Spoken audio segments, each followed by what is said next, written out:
شباب طبعا لو انتم فاكرين النتايه دي اللي هي النتايه العطال اللي قلنا عليها ان هي شغاله حضان بس مش ما بتبيضش. صلى على النبي.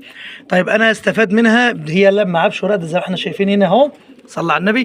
انا هاجي اعمل معاها وهي راقده زي كده، هجيب جوز بيضات زي كده بس يكون لسه متباضين جداد واحطهم لها زي ما احنا شايفين طبعا اهي، ونيجي حاطينهم لها زي كده بس يكون البيض لسه متباض جديد عشان هي تحن وترد عليها، ما تروحش تجيب بيض يكون مره بيطلع وتحطه لها.